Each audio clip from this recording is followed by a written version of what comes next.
So I'm Detective Les Glorner with the Upper Merion Township Police Department. We're a small little suburban town of 28,000 people. We have 15 hotels and the largest retail mall in the United States. Not the largest mall, but retail mall we do. I'm also cross-sworn with the Philadelphia FBI's new name now, the Child Exploitation and Human Trafficking Task Force. I'm also, like Shay said, a part of the CSE's advisory board to combat sexual exploitation. I'm a nationally board certified human trafficking investigator, along with Connie. I don't know of anybody else that I've met that has that title, or has taken that training anyway. I travel with Shay all over the state of Pennsylvania, trying to educate law enforcement, again, try to educate law enforcement on what they should be doing and what they shouldn't be doing.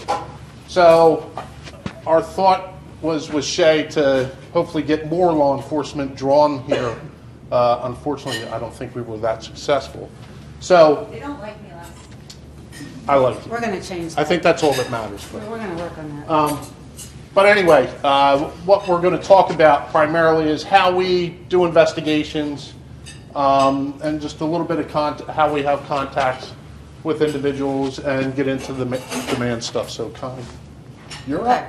I'm not going to be as long as him. Basically, law enforcement for 24 years, and 8 of those years I've been Les's partner in investigations. I too am cross-sworn with the FBI's Child Exploitation and Human Trafficking Task Force. New name, we have to get used to that. And I'm also cross-sworn with the county's Internet Crimes Against Children Internet Crimes Against Children Task Force, ICAC, for those of you who have heard of that. And that's also stands for I Care About Connie. That's what they say, at least at the department. I also was trained in forensic interviewing of children for the CAC, which I didn't put into practice, but I do use those skills and find them to be very useful when interviewing trafficking victims and, of course, children. So pretty much the same as what Les does. Board certified human trafficking investigator. I don't travel with Les and Shay. I guess I'm going to start, huh, Shay? It's kind of like the stay at home. I think you're coming next Thursday. Here we go. I have to get that in my phone. I'll forget it. So anyway, I'm not going to bore you with all that, but basically all this stuff that we did, besides our normal investigations that we get, okay, through just our job, this is all stuff that Les and I took on the side. So a lot of people say, you know, when they ask about like time and how much of this do you do, that's, for me at least, a big challenge. We still have a caseload. And whether they're important cases or not so important, they all have to be given the attention and the investigation has to be done.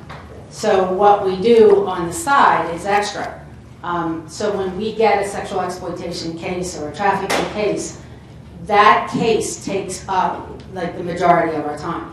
So that's where our challenge lies, is to be able to put the investigation that's due into that case and still pay attention to our caseload.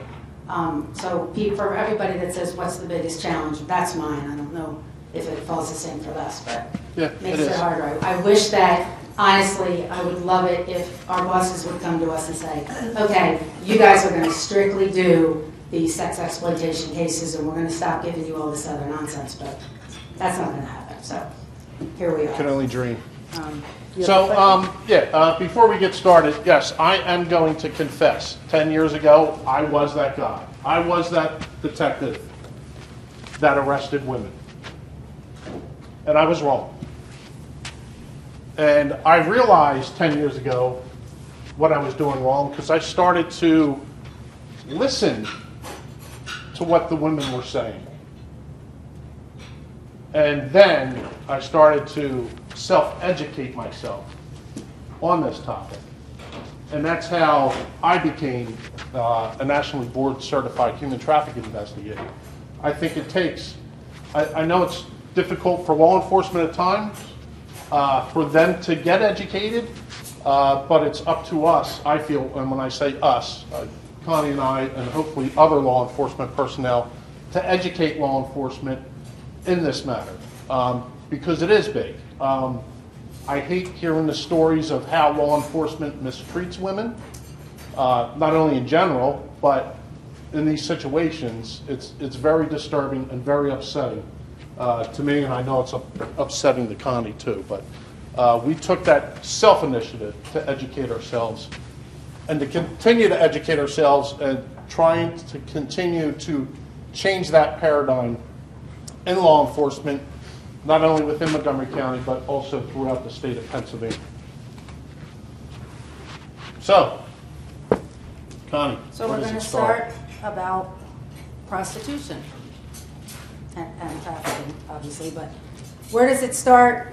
So we've heard earlier the streets, the track, there's a whole bunch of slang words, names used to tell you what areas these different women work in. So that on the streets, we've got the track, the Ave, the lot. We have casinos on there that the carpet O, I think was the term that used to be. Hotels, which is what we deal mostly with because we have so many of them in our area. Escort services, internet, obviously, again, we deal a lot with that because everything now is, especially in our town, we don't deal with the street as much. We don't have that. We are more the hotels, hence the internet-based communications. Massage parlors, we've had a few. We've closed them down, so we don't have a whole lot of that. We know some other jurisdictions that do. Yeah, one of the things with massage parlors, our township took the initiative to create a local ordinance called a SOBO ordinance, a sexually oriented business ordinance, which doesn't allow these type of massage parlors in town. We used to have an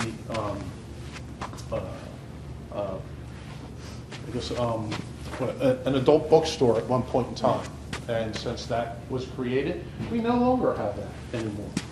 So it's nice to see that our township officials took that initiative to recognize what was going on, to put these in place. I know other jurisdictions throughout Montgomery County here and the state have also taken that up also.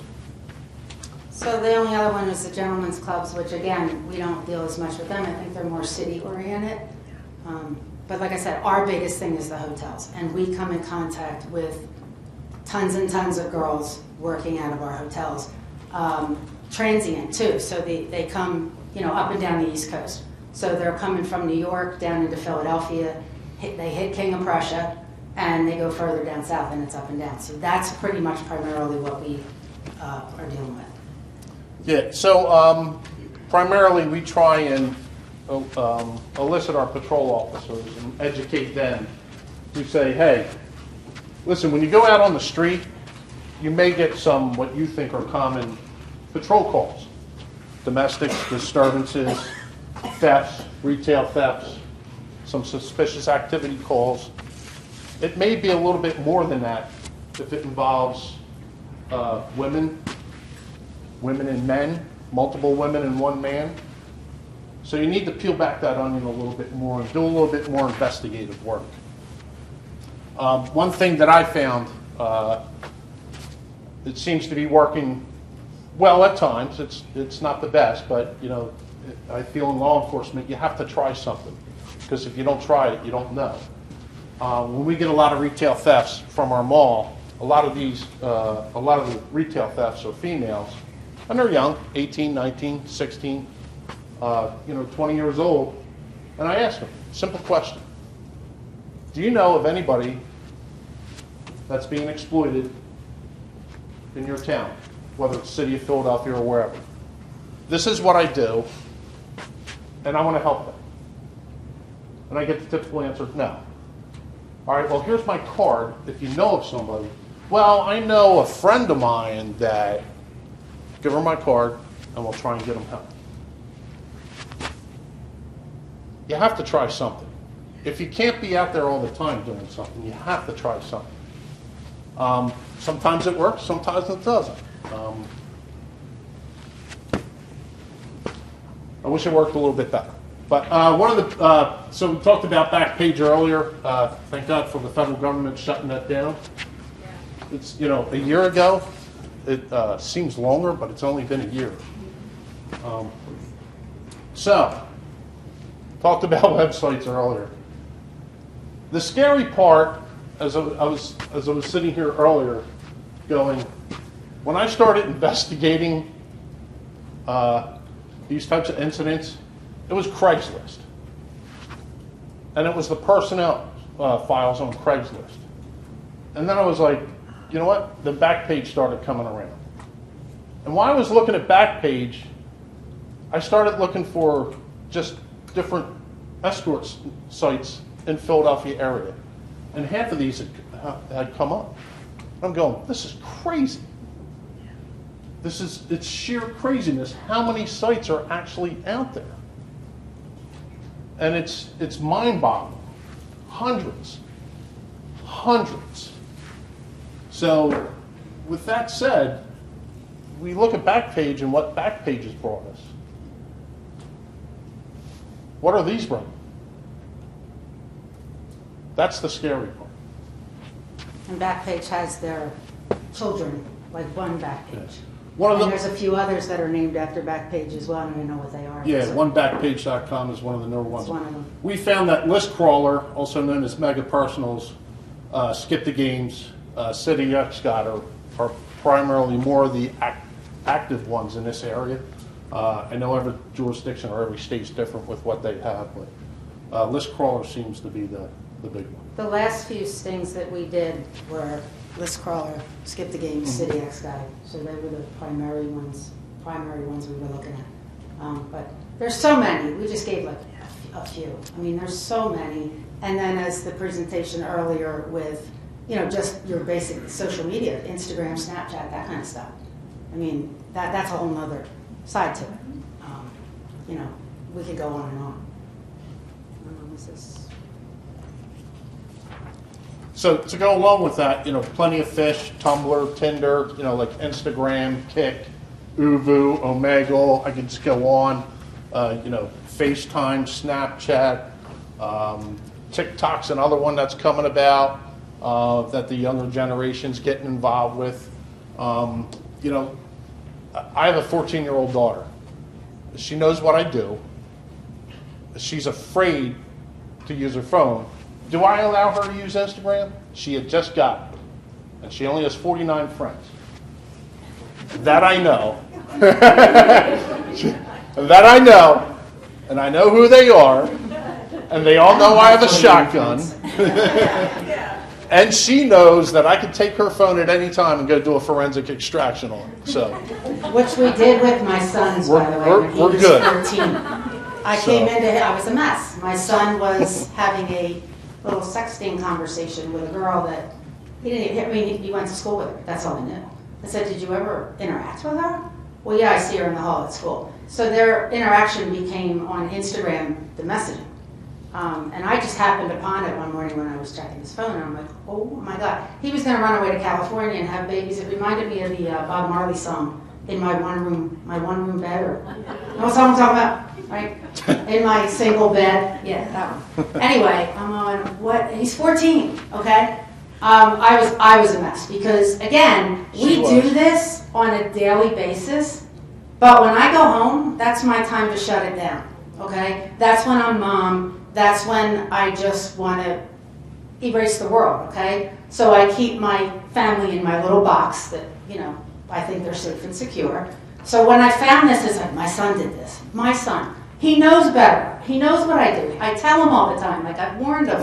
You know, I brought the phone in and I'm like, get this phone on the cell bright. And I didn't know if I was allowed to or not. I mean, probably not.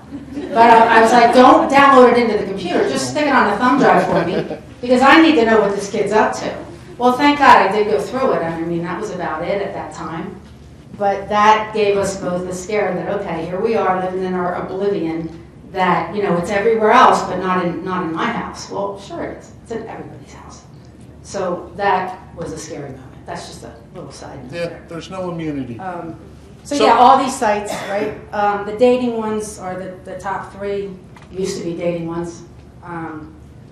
And hookups, obviously. But Instagram, Snapchat, the ones the kids are using are what we're dealing mostly with when we get young people.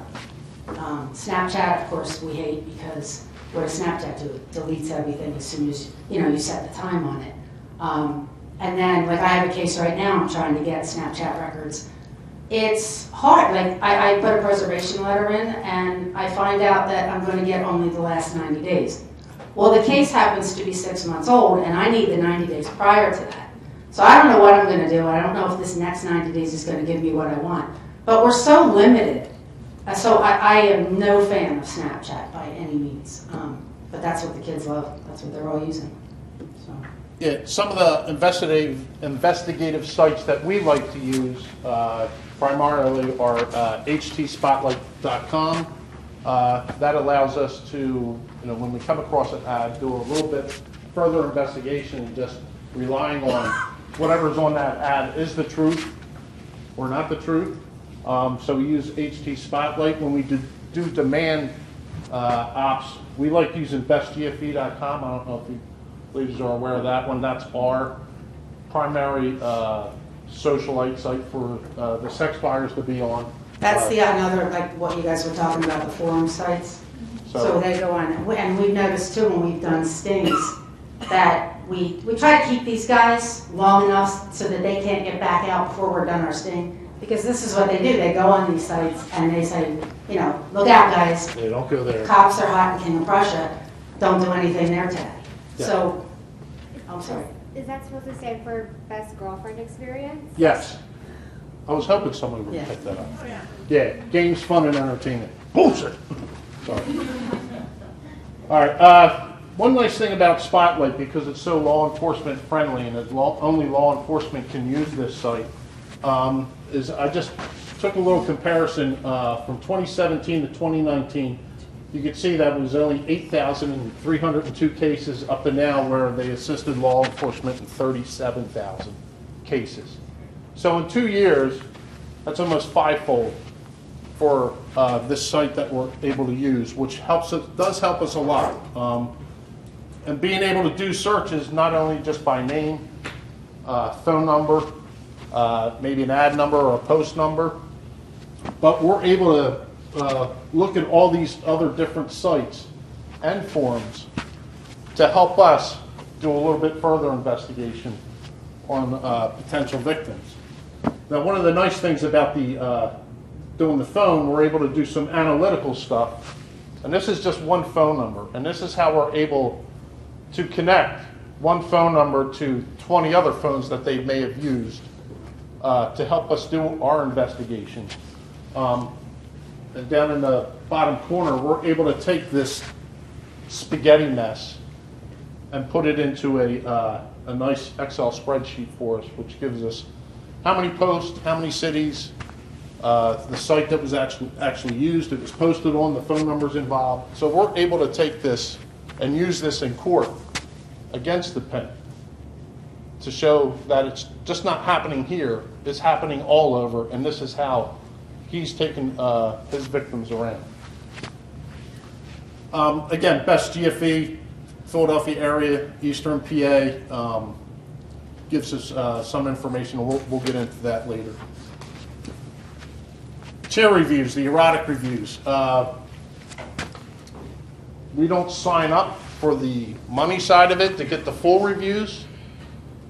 The reason we look at tier reviews is for us, if you can see on there, it says personal website. Yeah, it may be the actual website, it may not, but it doesn't hurt to get a search warrant for it because you never know what you're going to get out of it. Different phone numbers, also some email addresses. So for law enforcement, for us, just to get that little bit of extra information helps us out when we're doing our investigations. Escort phone search, one of the easiest things for officers to use on the street for us when we come in contact with an individual. Hey, what's your phone number? And they give us the phone number. Fair, we can't run it right away. We're going on the computer or the phone and dumping it into the phone search, and sometimes these are the results we get out of it. And Connie will talk about. Well, do you want to explain Cali and then how Cali's and then? Well, yeah.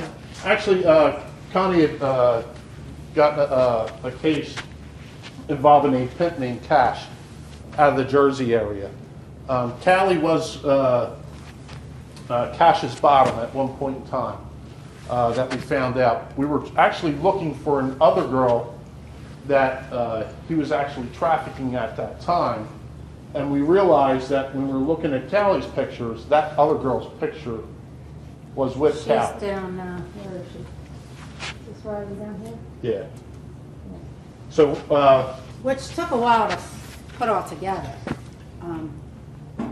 yeah, go into the case. So I'll give you a little background of this case. So it was a morning I got a call from a sheriff in Tennessee who wanted to tell us they had a missing person, a young girl. She was 19, who they believe headed up to King of Prussia and was engaging in prostitution up here. But they believed, he said, that she was trafficked based on the background that he had gotten, that this guy contacted her. Well, I was talking to this sheriff, and then he was supposed to call me back, so another detective had picked up his call when he called me back, and in the meantime, I get a call from our security at our Radisson, that's where our casino is, in King of Prussia. And this guy Jim was an ex-Philly cop. He retired Philly cop, I should say. And he goes, Connie, he goes, I think I got a problem here. He said, I have a girl, and all she'll tell me is that somebody wants to hurt her. He said, I know she's up on like the 6th floor or whatever it was. He said, I might have a potential crime scene here. What do I do? So he wouldn't give her any information. I asked him to put her on the phone, and she gave me very limited too. She said that she's afraid she's being followed, and I said, are you willing to come here and talk to me? Now, there's times like I'll go out and I'll pick her up. Jim got back on the phone. He goes, listen, he goes, I already called her a cab. I'm sending her right to your police station. So what was the problem with that was that, okay, she could have decided in between there and the police station to say, the heck with this, and take off and have the cab take her right back to the airport or whatever. Luckily, she didn't. She came in. She proceeded to tell me her story. She was a Hooters girl, and she had just gotten done doing a calendar. So this guy approached her on Instagram, and said, are you Vegas ready? So things were happening with her at that time. She had a big fight with her boyfriend. The more conversation she had with this guy was that he was going to, the dream. I'm going to make you famous, okay? So tell me more. So they messaged back and forth a little bit, and he said, well, I'll need to train you. I want you to come out to Vegas. So he gets her a plane ticket. She goes to the airport. Her mother drops her off at the airport. She tells her mother sort of the story, and that's how come Mom knew when she was missing to call the sheriff, who then called me. But she told Mom, she said, listen, Mom, I'm going to go. It's a modeling agency. I'm going to go up there. I'm going to see what it's all about. She's 19, so she's not a minor anymore. So Mom's reluctant, but takes her to the airport, and she goes, and she gets on the plane. She thought she was flying out to California, where she was supposed to meet him at first. She ended up coming to Philadelphia. So that was her first clue, because it's funny, smart girl, and as she's talking to me, she's like, well, the first red flag was that I didn't go to California. Second red flag was that he didn't pick me up from the airport, somebody else did. Third red flag was that they took her to a hotel near the airport, and the guy who drove her told her that the keys were, go see the lady at the desk, the keys were waiting for her room. She does, she goes up, she waits, and she's still, I'm almost like pacing, like, well, what am I going to do now? A short time later, Cash, who at the time gave her, I forget the name he gave her, I'm sorry, wasn't Cash at the time. That's the man she had been communicating with. So he then starts the grooming process. So they stay in the room, spend the night. They literally, from midnight till 6 a.m., he just lays in the bed with her and they just talk. All right, so tell me all about your life, and him telling her how he's going to make everything better, and he's going, she's going to be rich and famous, basically giving her the dream, like the typical what we say that the pimps try to sell. Next day, he leaves, just leaves. So she's kind of again, well, now what, But at this point, she's like, well, he was such a nice guy, and like, I don't want to blow this opportunity. He then comes back with her breakfast and starts talking to her about she asked him, why aren't we going to Vegas? And he said, you need training yet, you're not quite ready. So stick with me, I'm going to train you, we'll figure this out. Next thing you know, he's telling her that he wants to put an ad out. On Backpage, he puts her and tells her to do this ad. He puts in the verbiage for it, and then tells her, you're going to get phone calls. But listen, you're the manipulator here, not them. It's up to you what you want to do and don't do. You're just going to tell them what you want to be paid. And they're basically going to do whatever you want. So reluctantly, again, she goes into this. He attempted to get her to turn a trick while she was there. She didn't when she was at the airport. He then drives her to King of Prussia. Now, let me back up a couple steps too. What was one of the reasons why she trusted him to begin with? And this comes into the story a little bit later. When she was talking to him on the phone after they had Instagram messaged, she actually had a phone conversation with him. She heard a child in the background. So she said, who's the child? And he said, oh, that's my baby girl.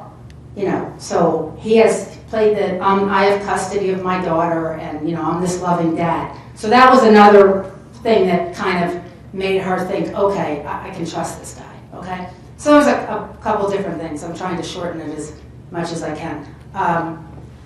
They come to King of Prussia, and he drops her off again at our Radisson, where ultimately was where she came from when I found her, and again tells her the keys are in there, just go see the person at the desk. So again, she's another red flag. And afterwards, when she's talking to me, she's saying, red flag, red flag, red flag. Yet though, when she was in it, it was almost like, well, let me just see what else is going to happen here, because still had this idea that he's going to take me to Vegas and I'm going to be a model. So she goes up to the room, and there's another woman in the room with her. So we later find out that this is Cash's bottom girl at that time, not Callie, but another girl who called herself began with a Z. Anyway, her name ended up being Marlene, but that comes a little bit later. So Riley proceeds to tell me about this girl, and this girl telling her basically what she had to do. So hence the whole bottom roll that, listen, you just got to go out, and these guys are going to, you're just basically going to have sex for money. And she was like, well, wait a minute, he told me I didn't have to have sex. So she backed off a little bit and said, oh, okay, well, you just tell them what you want. If you don't want sex, just give them massages or whatever. She goes, sometimes, you just do oral sex and they're happy. So Marlene's basically coaching Riley on what to do. Riley ends up going on, I think, 2 dates, and then the third date, the guy was an older man who actually felt sorry for her and bought her dinner and let her just talk. So she never ended up having sex with this third man. She went back to the room that night and decided, I'm out. Well, Marlene's job was basically to keep tabs on her, and she knew Marlene was in contact with Cash.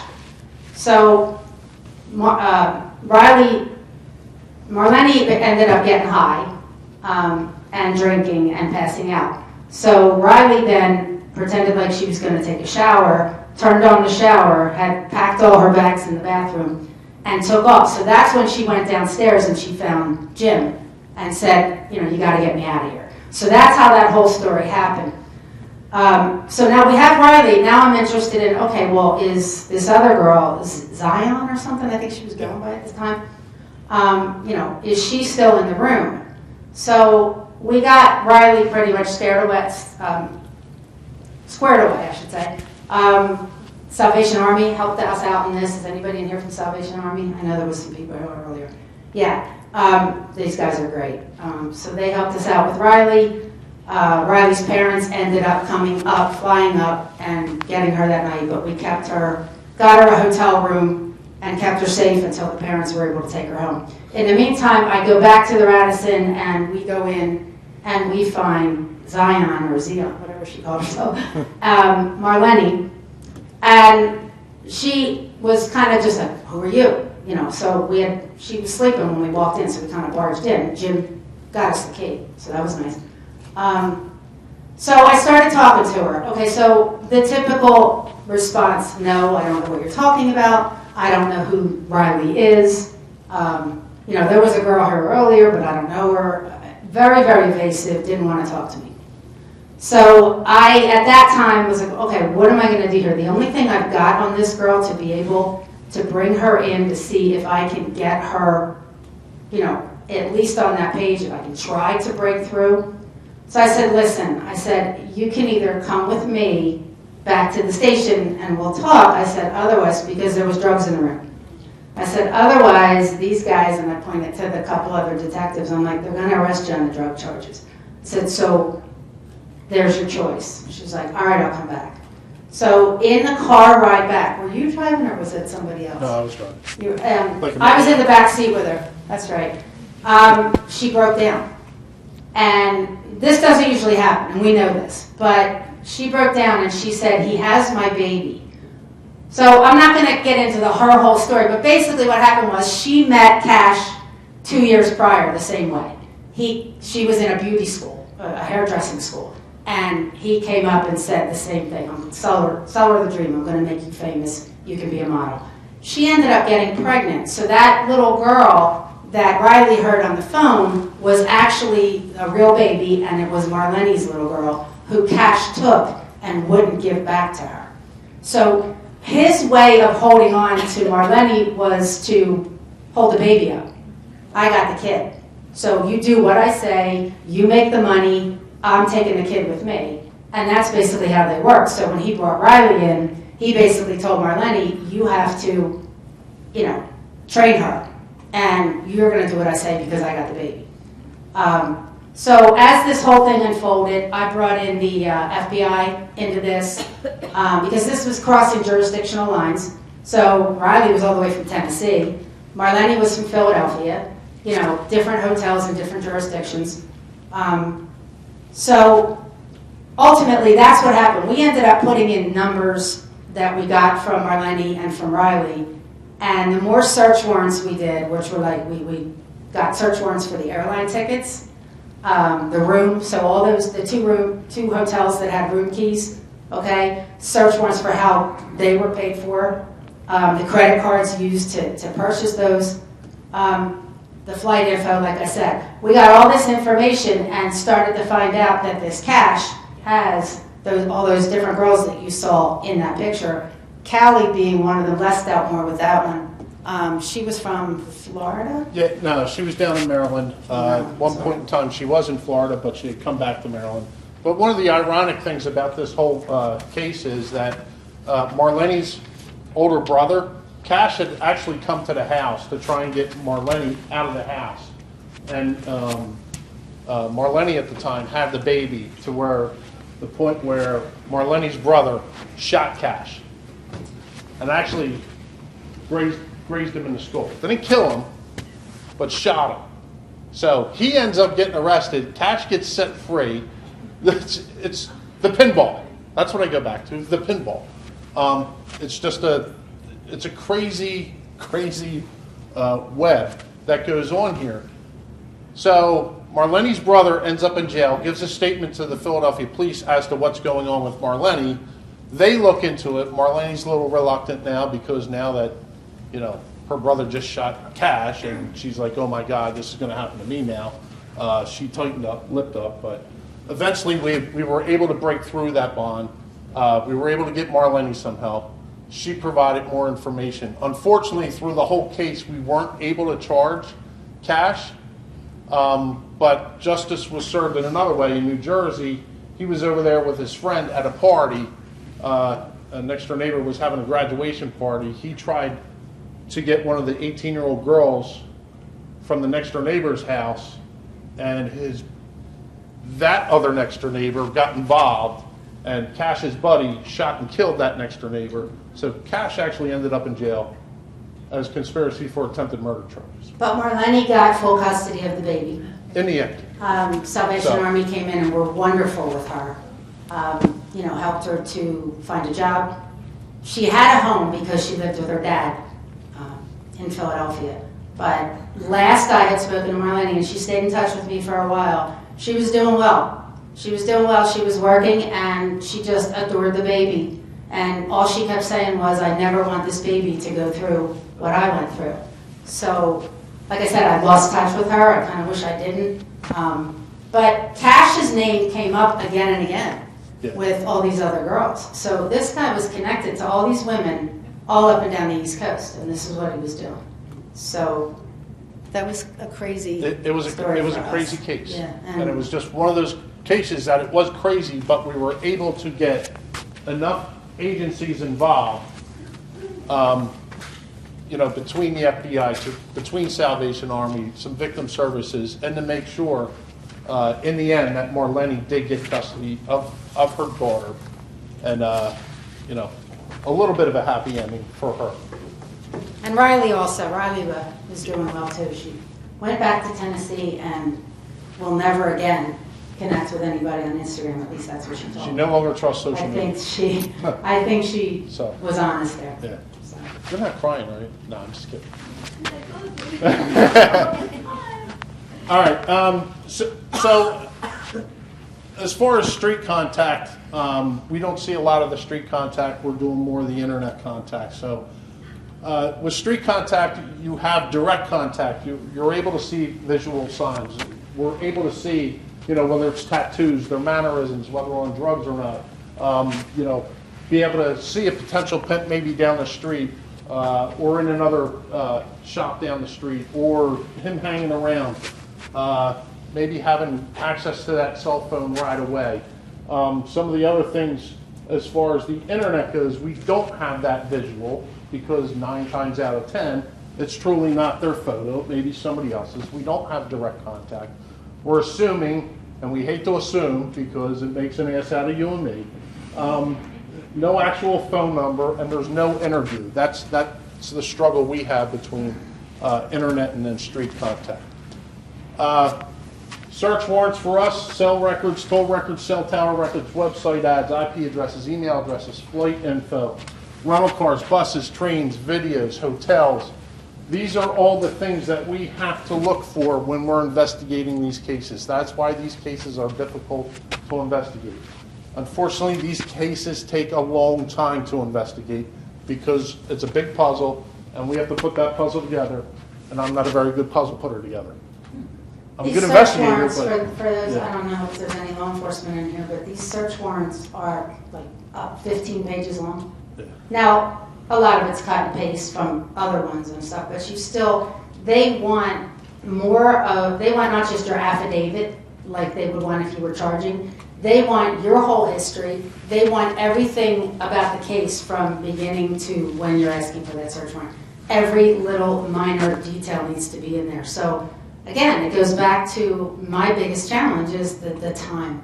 There's so much paperwork involved, and if we could just cut to the chase, it'd be so much easier for us if we could just go to these girls and have conversations with them, because that's where we get the meat of what we're looking for. All this other stuff is just like, oh my God. And the mere fact it takes months for social media to respond for our search warrants is also painful. You want to talk about interviews? You're forensically interviewed. So we have pre-investigation interview. So for us, and I'm going to leave that for a second, go to the second one, the Q&A. In Montgomery County, the Montgomery County District Attorney's Office, probably like most, their biggest thing that they want are statements. They want us to nail these victims and the perpetrators, anybody involved in the incident, down to a Q&A statement on paper. We're hoping we can get away with that from that and start going to record it, but we're facing hurdles there. I know FBI does recorded statements, which are so easy because then it's a conversation. So the pre-investigation interviews are what I look at, and I don't want to say it's what makes or breaks it, but that's where, when I talk to these girls, when I bring them in, when we bring them in, the biggest thing that we want to do is establish a rapport and let them know, first of all, I'm not going to talk to you, I'm not a police officer. you are a victim and I want to help you. That's what I want to portray, okay? Because we already have the stigma about law enforcement, and the girls are like, don't talk to the cops, right? So the first thing we do in these type of interviews are we talk to them, okay? I'm a person, you're a person. I want to know your story. Are you hungry? When's the last time you ate? What can I get for you? What can I do for you? Okay? Let them know right off the bat that we are going to try to help them as much as we can. Be honest with them is the biggest thing. The honesty, like, if I lie to them, I've lost them.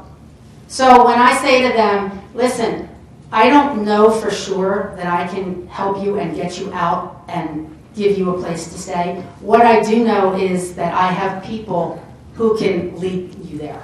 So I'm going to put you in touch with somebody who can help you. So that's the first thing I tell them. I don't blow smoke and say, okay, listen, we're going to keep you safe, and we're going to do this and this and this, and if you help us, we'll help you. There isn't any of that, okay? It's a conversation just like I'd have with anybody else that I cared about. So that to me is the biggest part. And then after that, if we're going to end up prosecuting, then the Q&As come along. I explain to them, listen, I don't like doing this any more than you want to do it. I mean, it's kind of like I have to. So I'm asking them, will you be willing? You know what I mean? It's all about how you treat these girls. And unfortunately, law enforcement, a lot of law enforcement in the past, didn't do a real good job of that. So we struggle all the time And we can to be our turn that around. own worst enemies because, and I say unfortunately, we're taught to not talk to people, we're taught to interrogate people. And that's just a normal, getting information from a potential victim of a crime, We're taught to interrogate, and we kind of lose track of how we need to truly talk to individuals. And the biggest thing when it comes to these victims is we got to get out of that total law enforcement persona and say, how are you doing? What can I do? Just have a normal conversation. And we understand that, listen, it could take 4, 5, 6 times of having a normal conversation, before we get something out of it. I just recently traveled out to Pittsburgh to just have a little conversation with one of our juvenile victims that we had. And I told her before she left, I'll see you again. She's like, yeah, right. When I showed up, she shit a brick. And then I was like, how's the food here? And she goes, it sucks. I'm like, you want Burger King? She's like, you ain't getting me Burger King. What do you want? She told me. I went and got a Burger King. So I knew that I was able to go out and get Burger King. If I wasn't able to do it, I would have said, listen, I'm sorry, I can't do that. But I knew ahead of time that I was able to do that. And that's the kind of rapport you have to build as a human being. Because they're a human being. And that's how they have to be treated, as human beings. When we talk to victims, survivors that we do interact with, and a lot of you girls, I think, can attest to this, I always want to know, how were you treated by the cops? And I hear a lot of negative, but every once in a while, I get a girl who gives me a story and says, you know what, if it wasn't for this one, and he might have been your big burly city cop who, but there was something he did, right? Something he did that like clicked in your head, and you're like, you know what? One thing you do is you remember that guy. You're not remembering the 15 jerk officers, right? You're remembering that one who was nice to you, whether you were ready to get out of the life or not. And so that's stuck in my head, and I heard that from all of you guys over the past 2 symposiums too, by the way. But that sticks in my head because, when I bring these girls in, I give them my card. I tell them, call me. If I don't answer, please leave me a message. I promise I'll get back to you.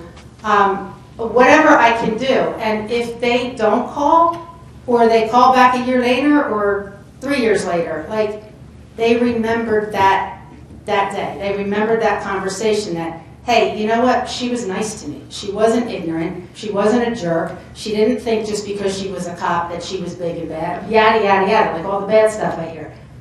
That means more to me than anything. So even if the girl leaves and ends up going back, to me, it's like, okay, I just hope that I made my mark.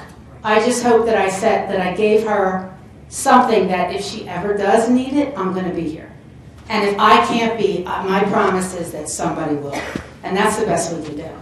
And that's what I realized 10 years ago when what I was doing wrong.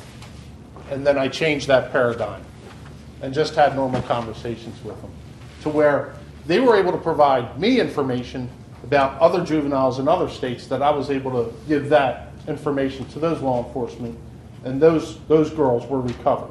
So it was good to be able to do that, to have a normal conversation and be able to say, you're not getting arrested. And then they go, and they relax. Listen, I didn't expect them to talk to me.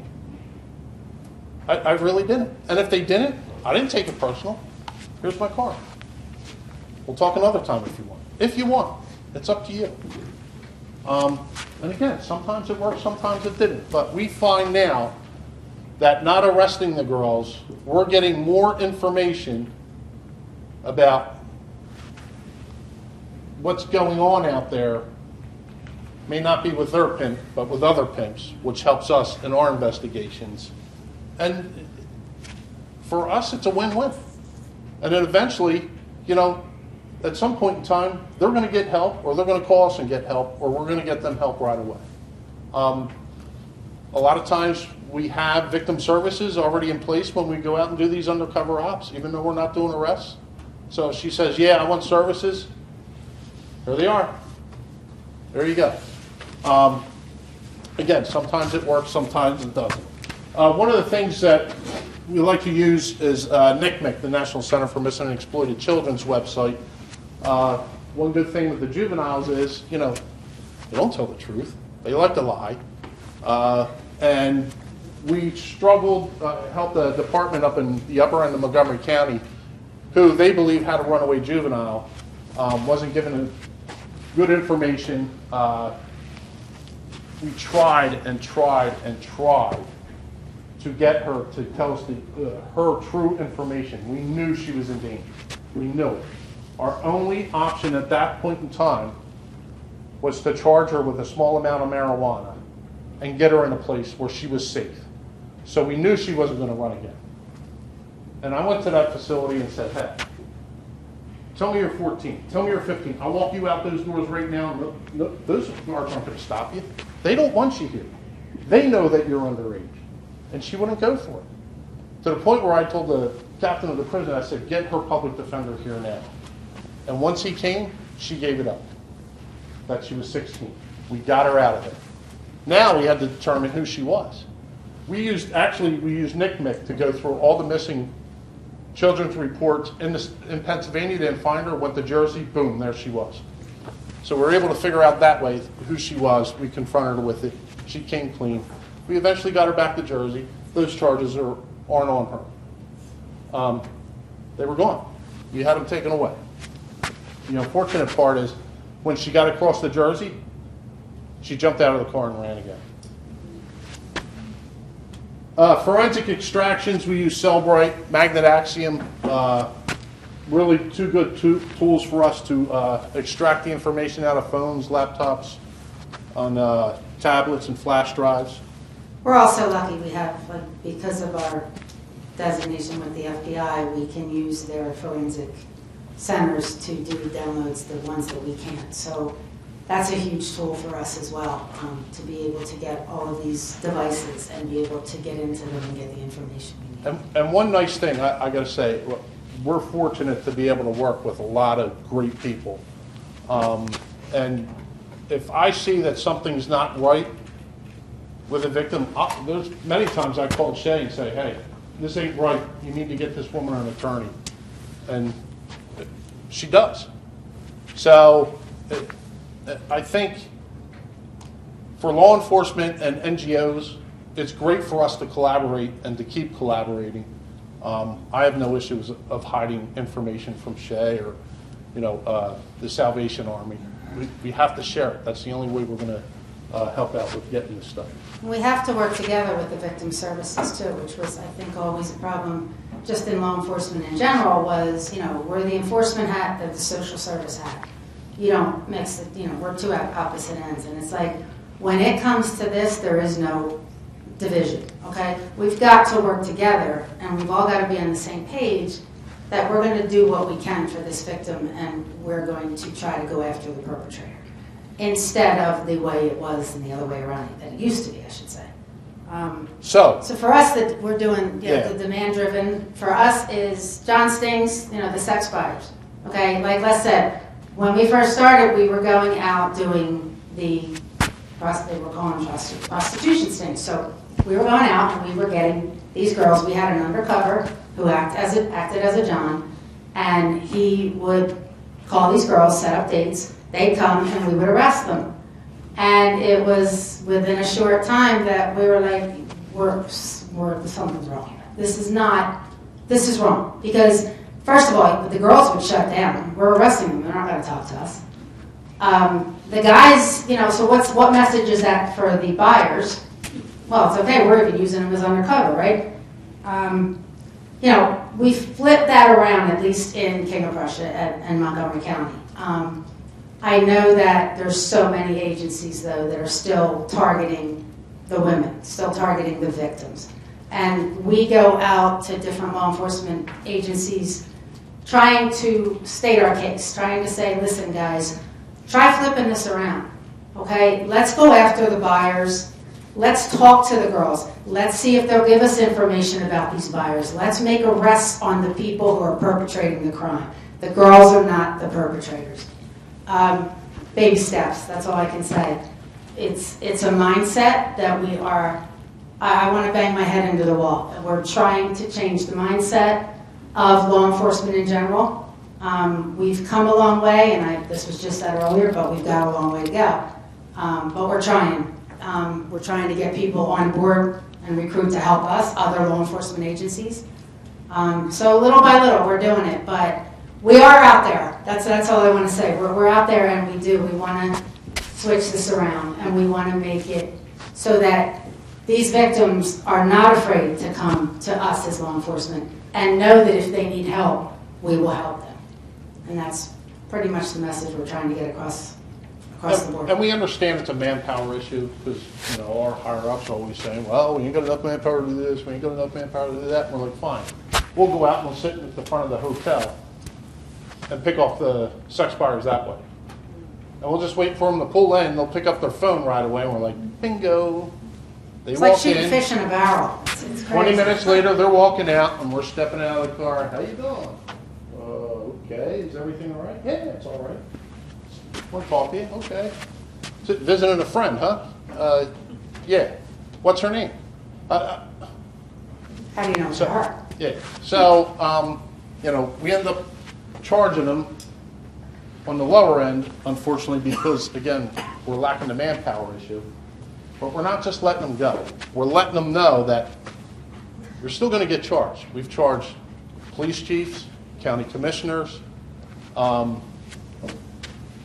School principals, township managers, doctors, lawyers, and judges. CFOs for Lily Pulitzer. So, it's all walks of life. The comical part is, and don't take this the wrong way, is when, we do have contact with other law enforcement. They're like, oh, come on. It's like, what do you mean, come on? Oh, come on. Like, seriously? Well, I'm sorry you drank a glass of stupid this morning. Now you're drinking another glass of stupid and you're telling me to come on? Get real, dude. Like, seriously? You don't understand what you're doing. Well, it's not that bad. Get out of my face. That's what we deal with. So, we try and follow a Nordic model. We try and do as many John Stings as we can, or go after the sex buyers. And it's difficult at times, because sometimes it's Connie and I, and that's it. Setting up big operations takes a lot of manpower, takes money. Police departments don't like paying overtime. So we try and do it when we're working the late shifts. Even though it's a little bit something, and it's better than nothing. That's how I see it. one more reason we go after the sex buyers too. Does anybody know Gary Leon Ridgway? Put your hand down. I knew you would know. Nobody knows Gary? Put your hand down. Put your hand down. That is so not fair. I know. King County, Washington. Starting to ring a bell a little bit. The Green River Killer. King County, not Kings, but. Kings. Oh, my. See my He autocorrect. did that. He did Autocorrect. I'll blame autocorrect or my big finger. So yeah, the Green River Killer. I saw a documentary on this not too long ago on TV, and I was really intrigued because I didn't truly realize who this individual was and what he truly did.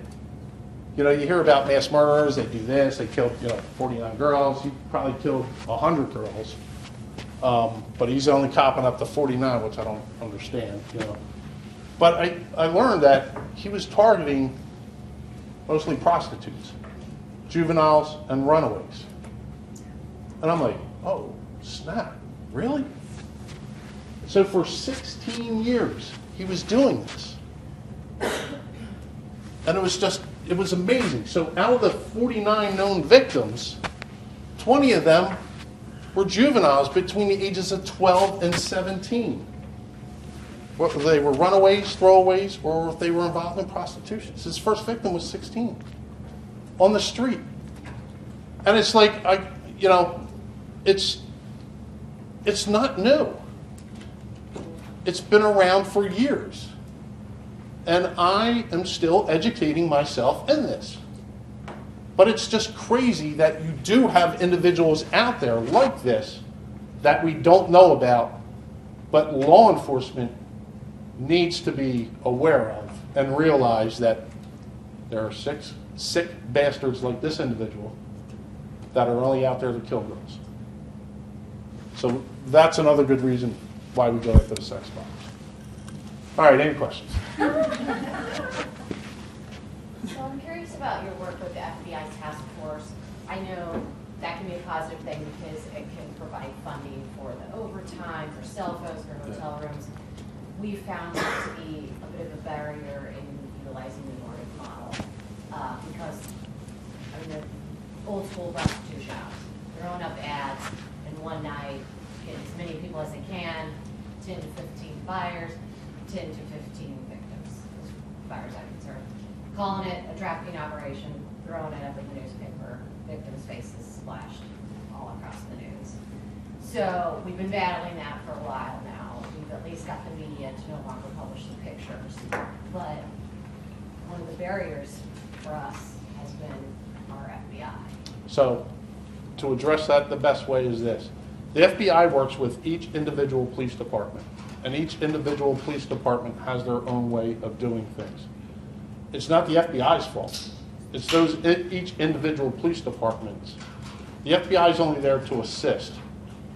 All right? They're not actually out there doing it or going after these individuals. They're there to assist us as part of the task force. That's why we work together. That's helpful knowledge. So the arrests are being called by the local law enforcement. Yes. That's helpful. But also, so when we work very closely with them and do a lot of these things with them, and we are just targeting buyers now. Like the days of targeting the girls are done. We go out, and even if we don't target buyers and we go out and do these things, we talk to these girls. It's about gaining intel, trying to find out who, if we can't help you, tell us, are there any kids? Because everybody's got a soft spot for the younger ones. Like, okay, I get it if you don't want our help right now. Here's our card for when you do, and we're going to be there and all the stuff that I said before.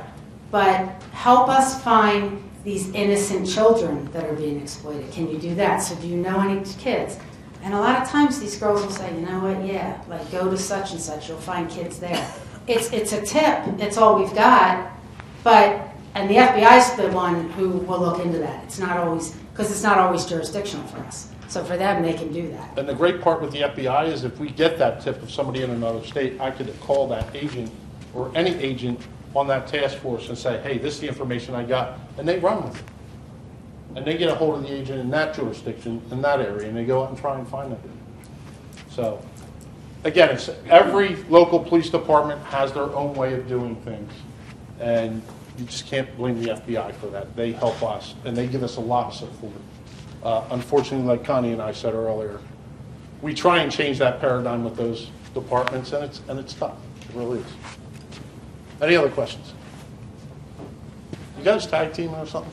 You guys playing this out?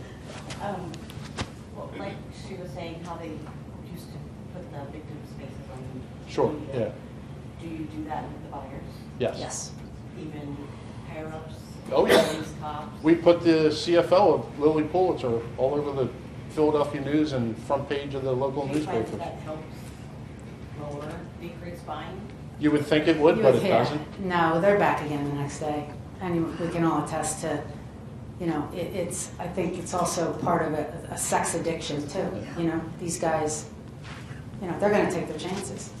They're back. And we've had repeats. That's the best part. Yeah. We've done a John Sting and then 3 months later done another one and had the same guys. So it's like, yo, did you not learn? Talk about drinking a glass of stupid. Yeah. Like, Is the punishment not severe enough? Apparently it's not. well, Because, and you and know what, that's another pet great. peeve, but that's another story, like, you know, for another day. But exactly, no, we need to increase the penalties for the buyers. Yeah. Unfortunately, Like the it's- judges are going, oh, poor little boy. Bullshit. You know, they need to pay for what they're doing. That's how I see it. Everything's baby steps. Yeah. I mean, if you look back how far we've come in, at least for us, in 8 years that I've been doing it. Maybe in another 8 years, of course, I'll be retired, but who knows? You know, if we just keep if we get enough people interested to push this forward, and we get enough groups like this, and every year this kind of group grows, and more people are pushing this demand that we want these laws changed. You know, look at Safe Harbor. How long did that take? I mean, there's just so much involved. But you just got to keep just pushing, you know, just hang in there and keep pushing. I know you asked earlier about the King of Prussia Mall. Oh, yeah. I I'm past that one. But I want to answer your question anyway, so everybody hears that. I know there's I don't want to say, I would just say there's a rumor that the King of Prussia Mall is the #1 hotbed for human trafficking. And I want to say, no, it's not. We haven't had one case there, not one. A documented case. We don't have any Documented. documented cases. of Is it trafficking potentially in the mall. happening? Yeah, it could be potentially happening. We know the pimps take the girls there to go shopping. We know that. Yeah. But I feel the internet, social media, and other things are the #1 at this point in And I time. was 12 years ago. Yeah, so I have a question. Sure. How do we get to the judges? How do we educate the judges? you got to get to the police first. Oh, okay. Yeah. First step. Yeah, one step at a time. We got to There get the was, police educated first, somebody then here the earlier. judges. But, From Stop Grant, is she still here? yeah. So you were talking about that, right? Trying to get a training out. What happens with the judges? I mean, oh, I'm sorry. Okay, yeah, the judges are a lot of older men who are in that mindset again. So generationally, can we change that as newer, younger judges come in? We'd like to think so. We are trying. So, Yeah. I mean, Please come talk to me. listen, we went through it with our higher ups, you know? It's like, you know, like they said before, this is the oldest profession. Well, we spend a lot of time on stop signs. So why can't we spend a lot of time on this subject? Angie, you're up! Thanks, guys. You two have to stay here. Oh, like I have to stay? No, we're sit right there. Oh, sit right there. It is hot in here. I thought I was starting to I've get hot okay, flashes. so apparently Guys aren't supposed to. downstairs is like an ice cube. In here, it's like a sauna. So we're working on it. I promise. I got that. Oh, thanks. Like a good one. So I don't know how to make any of this stuff go away. Hit escape. No, like the screen for the panel. Oh. But it's unlocking, like, this is a very bright layer. Yeah. That's what it is. Hey Katie, can you do me a favor? Can you go out? I need to have the screen go back up and this light go off, and I still don't know how to do it. Thank you. So you guys, gonna let them introduce themselves. You've already heard from Elisa and Audrey this morning. I really did put the two of you to work today. I'm so sorry. You really did. I did. It's called performance punishment. Seriously, you do a great job. I just keep making you do stuff. Angie Henderson and I have been working together in some cross-disciplinary research, along with Megan Lundstrom, who can introduce herself, but she's the executive director and the founder. You're the founder of Free Our Girls. And one of the beauties of Angie's role as a sociology professor doing research on behavioral science in working with me is that the data that she gathers we can then use as attorneys and policymakers to make decisions about which direction we need to take the laws or policy positions on things. So Angie and I have been working together for about a year, and demand-driven tactics for law enforcement is a huge part of what she is engaging in with the Fort Collins Police Department in northern Colorado. Unfortunately, Lieutenant Gavin was going to moderate this panel. She was here last year, and she's been here many times from Boston. She was unable to make it this year. So I know that Angie has a really critical eye on the behavioral aspects of the demand and the research she's been gathering. And with that, I'm just going to, you can tell them whatever else you want them to know about you. Okay. How many mics do I need? 2 mics. You can use that. I don't think Depends on if you stand I'm still gonna or not. put this one over here for you guys. Yeah, they don't have around here. Thanks for the intro, Shay. Straight back. That is really, sorry guys, I'm going to have it straight across where, oh, got it. Well, thank you to the detectives for a wonderful presentation, really informative. And now we're going to sort of follow it up and switch the gears a little bit and have a panel of survivors talk about demand reduction and their involvement in demand reduction in general. So you know 2 of them, but Megan, do you mind grabbing the mic and introducing yourself really quickly? And my name is Megan Lundstrom. I am the founder and director of Free Our Girls. We're a direct service provider based in northern Colorado. And then co-founder with Dr. Henderson for a research and consulting agency called Avery Research and Consulting. So kind of do a whole bunch of different things. I see Megan every day. I think sometimes we're attached at the hip. So to moderate this panel, I would love to hear first from the panelists about their experiences in demand reduction ops in the cities and the places where they've been doing this sort of work, and then we can open it up and I can walk around and grab questions from you all if you have any for them, or even the detectives since they're right here. Okay, I'll start first. The reason I'm going to start first because demand abolition, which started Swanee Hunt, who was in Massachusetts, had an idea of putting together a group of folks with the goal of reducing the demand. I think their goal was it was 20% in 2 years, and so the initiative headed up in Boston, and then she began to expand to, was it 10 or 11 other states? It was originally 4 cities, and it just grew. Yeah, it expanded to 11 states. So I was there really, when she thought of the idea to do something like this, and I was in, all these different meetings, all these discussions around how do we reduce the demand. I think for me, one of the things that stood out for me the most, my thing was, they kind of put it on the table, what do we do, as far as the Johns? And what I found was most interesting, a lot of the men in the room were for shaming, meaning, put their picture in the paper, that sort of thing, fines and so forth, or, arresting them.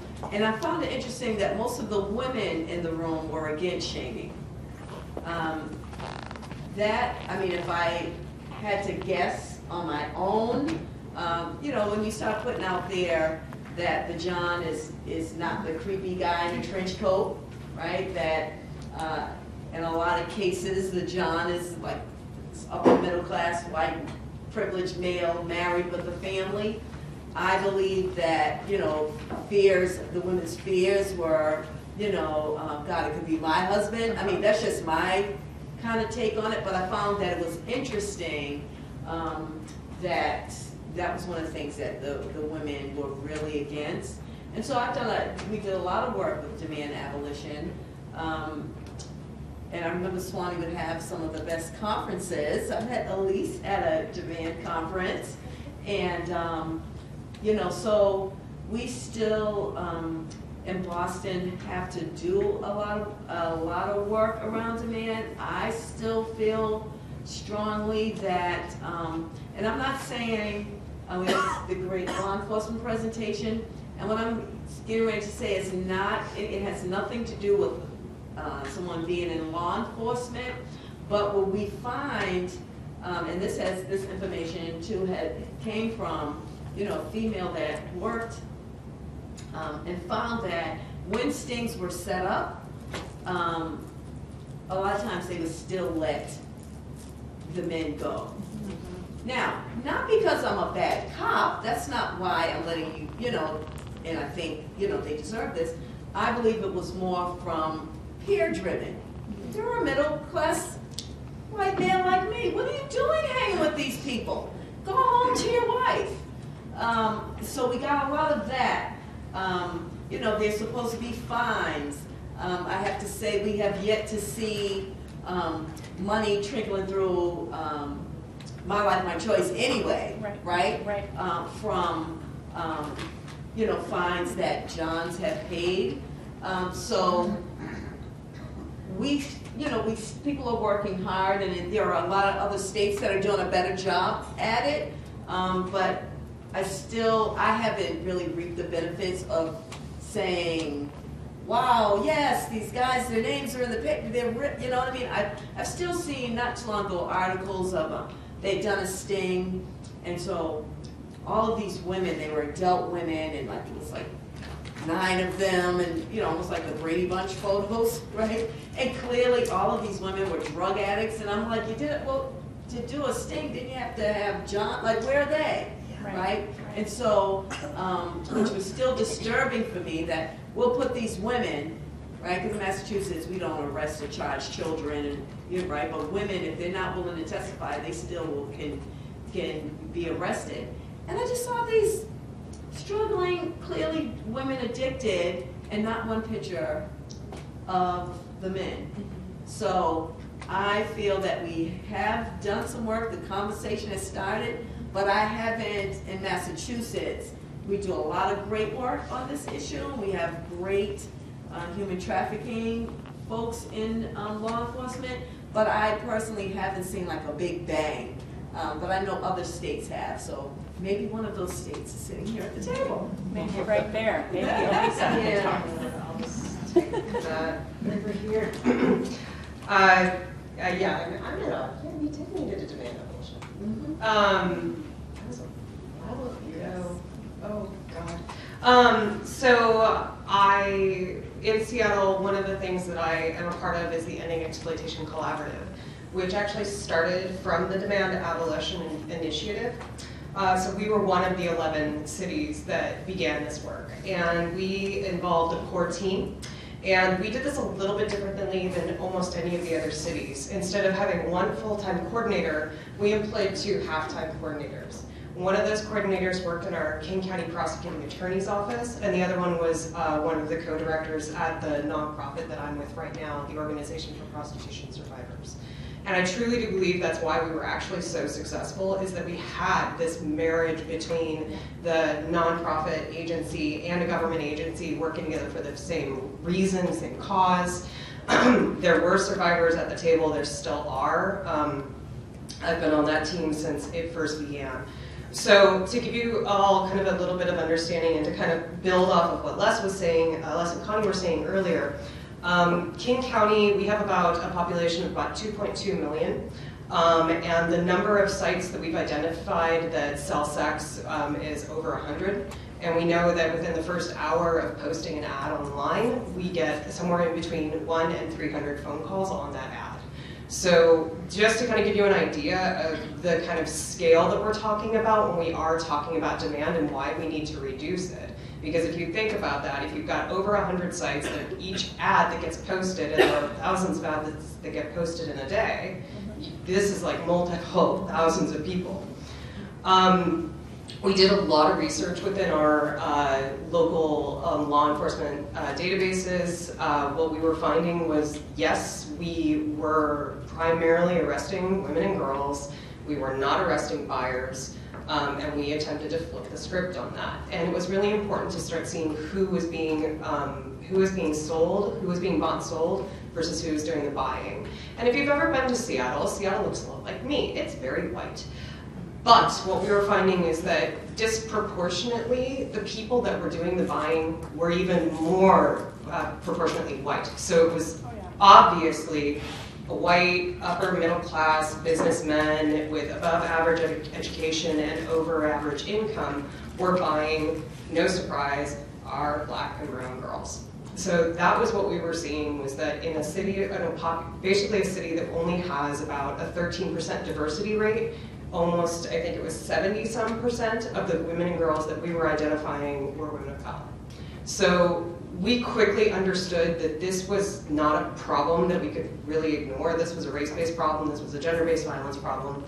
And one of the ways that we went about dealing with this was actually having conversations with our judges. So we were very lucky from the very beginning to have a really awesome law enforcement system on board that wanted to address this in a different way. And because they were paired up with nonprofit organizations, we could actually work together to create some change. What we kind of approached a lot of people in the law enforcement, getting them on board, was the fines and fees, saying, you know, hey, we have ordinances that say half of all your fines and fees need to go towards victim services and the other half needs to go towards more stings. You are incentivized to do these stings. You get money when you do these stings. You should probably do these stings. And law enforcement did listen to that. There's all sorts of issues with how money gets funded through the city and where it goes and whose pocket it goes in, what bank account, and how do we get the money. I still have no idea. I know we're supposed to get it, but I don't actually get it. That's another story.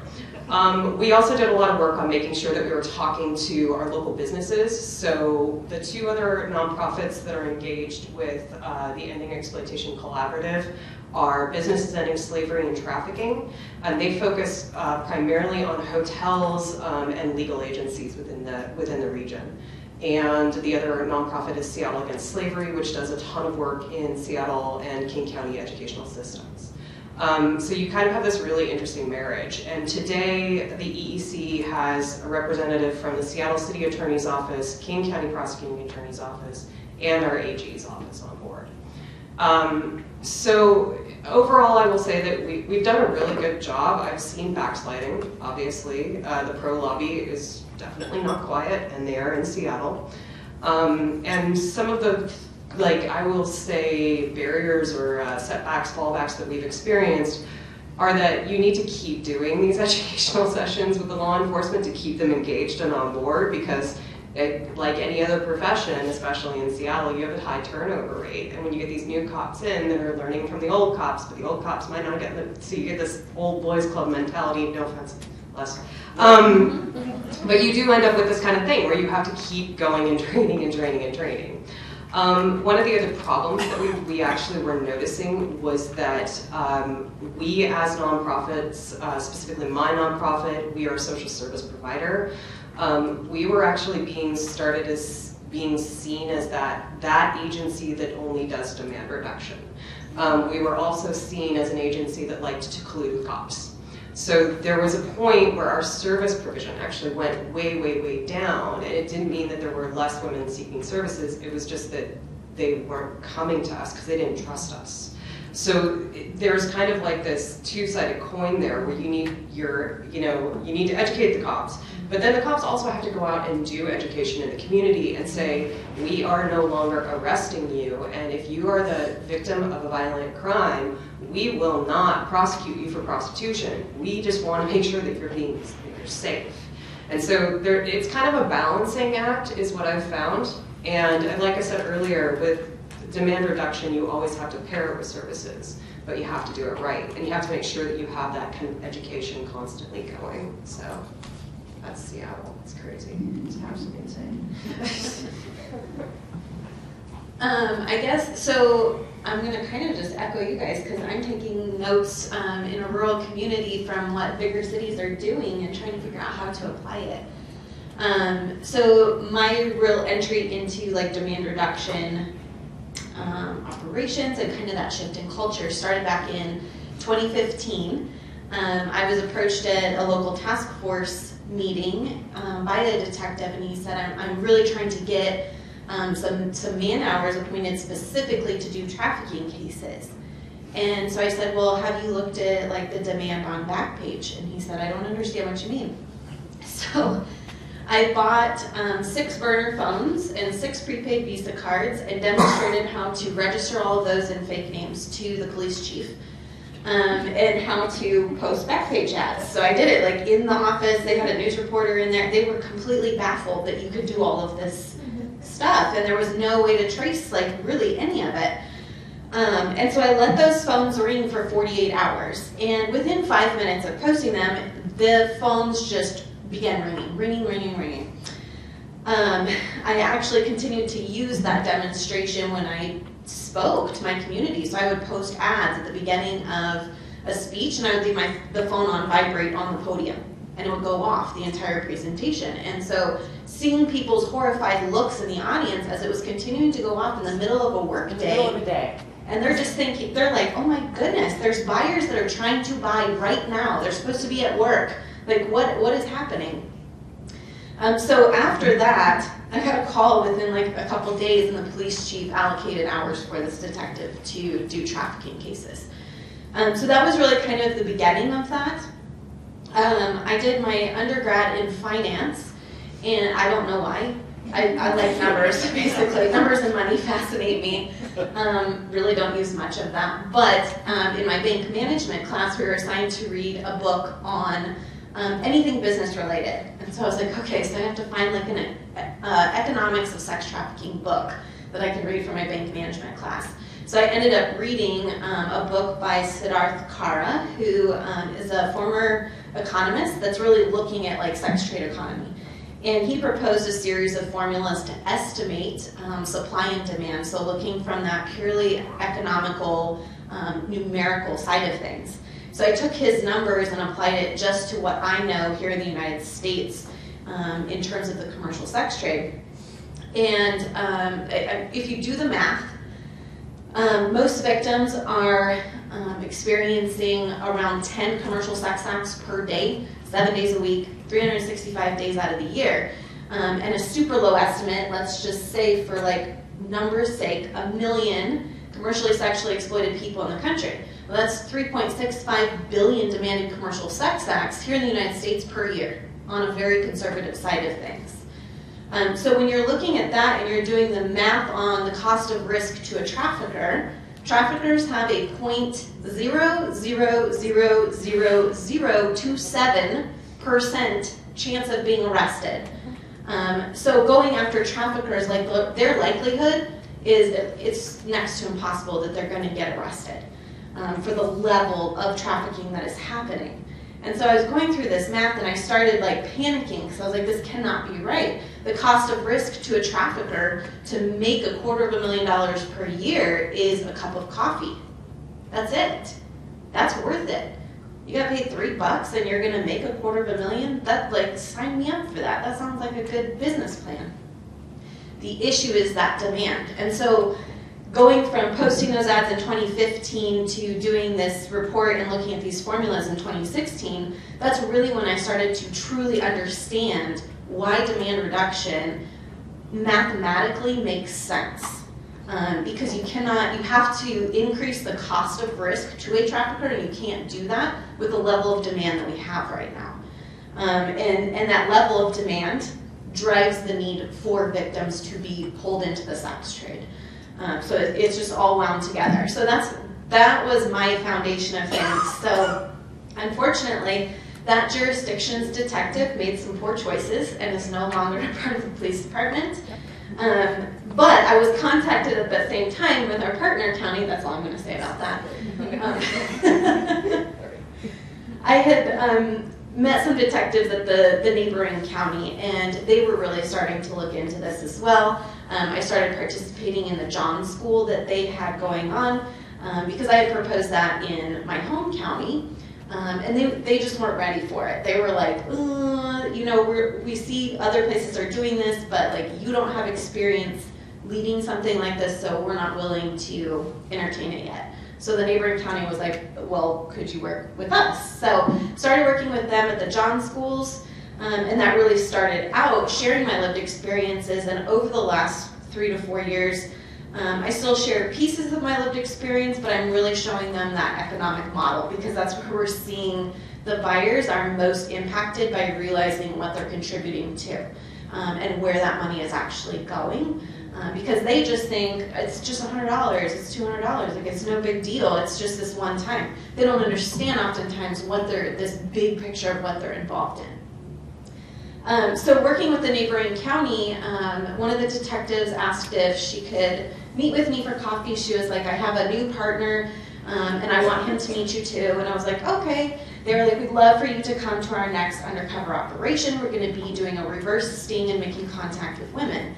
So I met them the day before at a coffee shop, and I'm quite prickly. I love this story. When it comes to law enforcement. It takes me a long time to trust law enforcement just due to my own personal experiences. So there are individuals who have earned my trust over time. And so I was like, sure, I'll meet with you.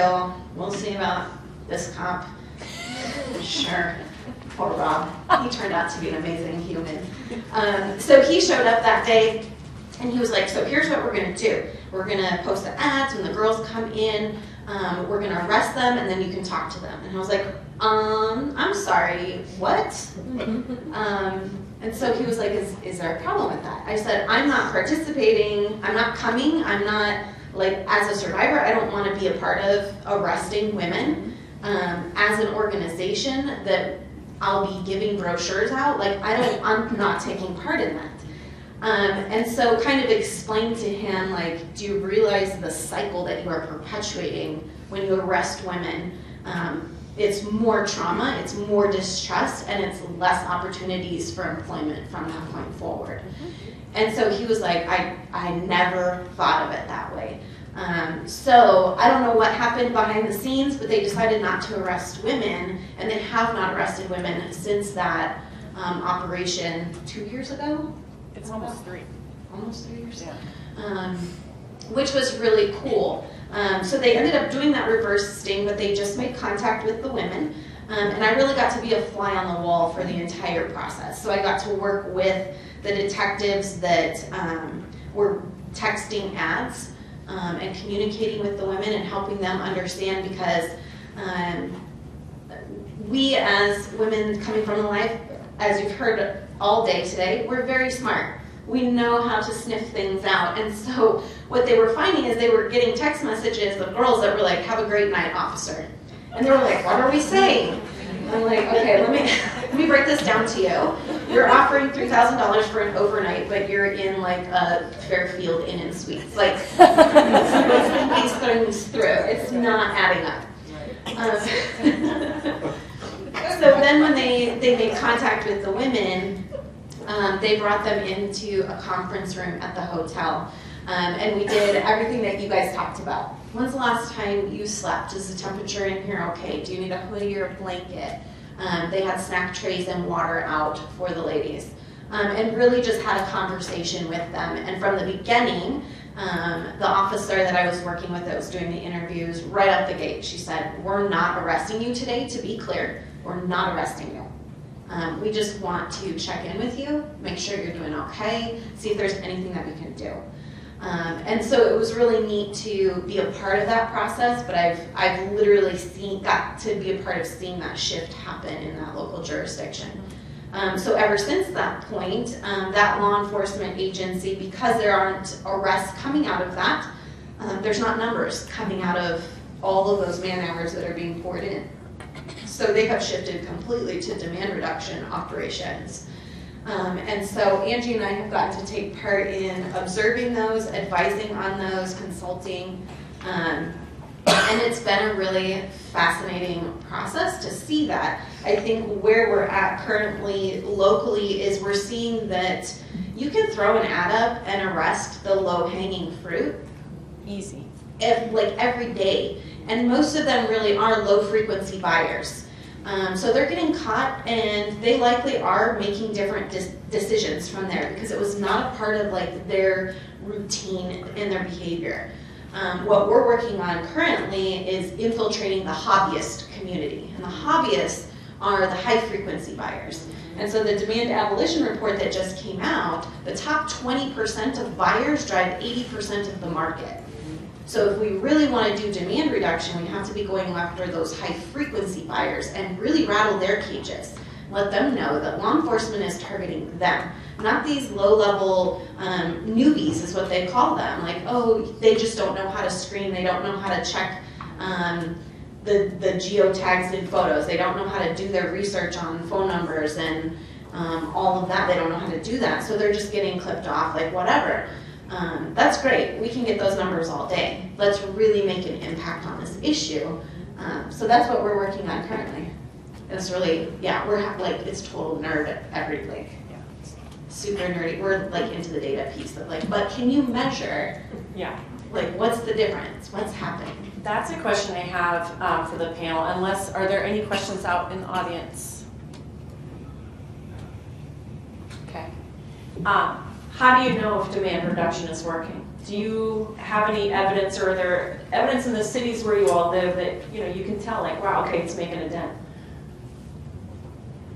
You can go. Yeah. Tangible. That's very hard. I think one of the things that people like to point to is recidivism rates, and I actually really don't trust those. When Angie's talking about, Jesus, Angie, I'm so sorry. It happens all the time. It happens all the time. From? I've known Megan a long time. That was really awful of me. Jesus Christ. It's been a day. I'm 3 hours behind. Haven't had enough coffee. It's awesome. So recidivism is not something you can really trust, mainly because, as Megan was talking about the John schools, a lot of the times what we've really kind of determined is John schools teach Johns how not to get arrested. Yes. So they kind of just go in, they sit there for, I know that in some places there's a quick 15-minute video John school, other places it's a 4-hour weekend thing. Usually it's kind of a shotgun method where they're coming in and they're saying, okay, we're going to throw a public health person at you, we're going to throw, this person's going to tell you that you're going to get HIV, and this person is going to tell you about safety and conduct, this person's going to, it's kind of just like, yeah, sure, that really doesn't do anything. But they do listen to the cop that comes in and says, this is when you'll get arrested. So they do kind of figure that out. And truthfully, there's a lot of easy ways to maneuver up to other areas of prostitution, such as online, massage parlors, things like that. So what we just are deciding is that there's not really a number that we can pin down using that method. In Seattle, we started, or excuse me, King County, we started a different method of John's school that we call the Stopping Sexual Exploitation program, which is actually a 10-week program. And we cover a lot of different things in that program, everything from harms of prostitution to, I mean, you know, basic, you know, understanding intersectionality between porn and prostitution, all the way up through general, like gender socialization, mutuality, consent, respect. And what we've actually found from those evaluations is I'm actually less interested in the question, will you buy sex again? Because they'll all answer no, because yes, check. I'm like, okay, well, we'll just tag you on the way out, I guess. But I mean, the reality of it is the question that I actually pay the most attention to is, are you going to talk to some other men in your life about the harms of sex buying? That question I do pay attention to. And we've found that about 70 to 80% of the men that go through our class do actually check that box. Our class is excuse me, I'm so getting over a cold. Our class is court mandated, but it's also self-referred. So we actually have men that will come into our class who have experienced maybe sex addiction, and they're talking to their therapist. So we have this kind of really diverse group of men in our class. I mean, I can't tell you if demand is decreasing. I do know that when Backpage was still up, we did do some research around prevalency of the uses of search terms. And there was I think it was like a 13, I'm misquoting some person, you're gonna kill me for not knowing this number. It's like 13% reduction over a year or two in search term Backpage escorts in our local area in King County. That was obviously before Backpage was taken down, and we measured that from the point in time that we had started doing a number of demand reduction efforts that were online based. We were using Facebook, big data, lookalike profile, create really 1983, like this was so George Orwell, it was frightening. But we were doing a lot of that work, so we started at that point and kind of went for about a year, and we did see a reduction in that search term. I think there's a number of different factors that you can use. You probably have a better idea of what some of those are. Do you? I don't even have an answer for that. Like nothing solid. Yeah. Like how do we know? I don't know. Are men talking to other men about buying sex and that it's not something you should be doing? That's a really awesome research study. I think we should totally do it.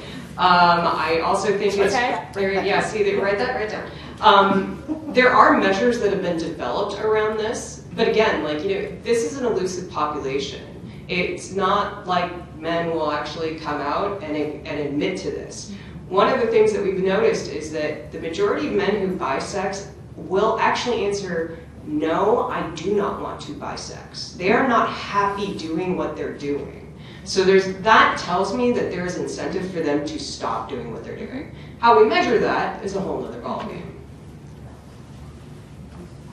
Okay, cool. Got it. Check. Done. Thank you. We've got 2 minutes left. Any questions pop up for anybody in the audience? A couple comments. Sure. Sort of questions. Yeah.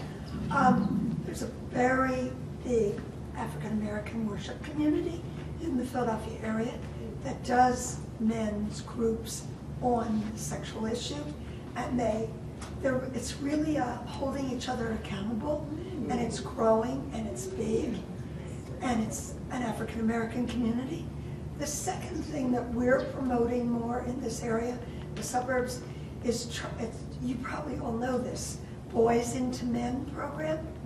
It's helping coaches talk about healthy attitudes toward sex and girls.